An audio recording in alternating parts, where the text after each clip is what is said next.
Friends வாங்க இன்றைக்கி நம்ம வீட்டில் மதிய லஞ்ச் என்ன பார்க்கலாம். சூடாக ரைஸ் போட்டுக்கலாம்.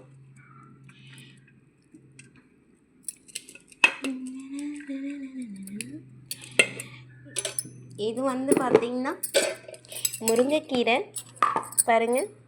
நான் முருங்கைக்கீரை தாளிச்சிலாம் கொடுக்க மாட்டேன். ஸோ அப்படியே மல்லாட்டா போட்டு பொரியல் பண்ணுவேன். சூப்பராக இருக்கும். மல்லாட்டானா சாரி வேர்க்கடலை தான் பாருங்கள். முருங்கைக்கீரை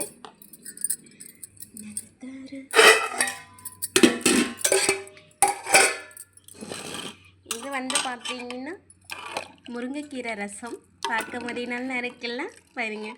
முருங்கைக்கீரை காம்பெல்லாம் போட்டு ரசம் வச்சுருக்கேன். பார்க்கும் போதே சூப்பராக இருக்குது பாருங்கள். பாருங்கள் செம்மையாக இருக்கும் முருங்கைக்கீரை ரசம். சூப்பராக இருக்குது பார்த்தீங்களா. இது நம்ம கடையில் வாங்கின அப்பளம் தான். இது பார்த்திங்கன்னா நம்ம கொத்தவரங்காய் வத்தல் போட்டோம்ல, அது நல்லா காஞ்சிடுச்சு. அதுதான் பொரிச்சு வச்சுருக்கேன். பாருங்கள் எப்படி இருக்குன்னு பார்த்தீங்களா. இதுதான் கொத்தவரங்காய். மொறுன்னு காஞ்சிடுச்சு பார்த்தீங்களா. சூப்பராக இருக்கும். இது இந்த மோர் மிளகாவும் பாருங்கள் ரெடி ஆகிடுச்சு. அப்படியே கச்சிட்டு சாப்பிடும்போது செம்மையாக இருக்கும். வேறு லெவலில் இருக்கும் பார்த்தீங்களா.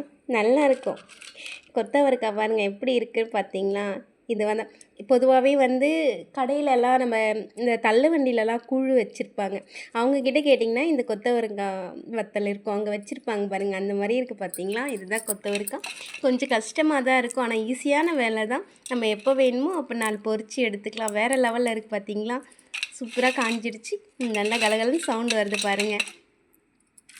இது நம்ம கடையிலலாம் கேட்டால் அதிகமாக இருக்கும். ஆனால் நீங்கள் எப்போவுமே கொஞ்சம் டைம் எடுத்து எந்த ஒரு பொருளுமே டைம் எடுத்து செஞ்சு வச்சுக்கோங்க. சூப்பராக இருக்குல்ல.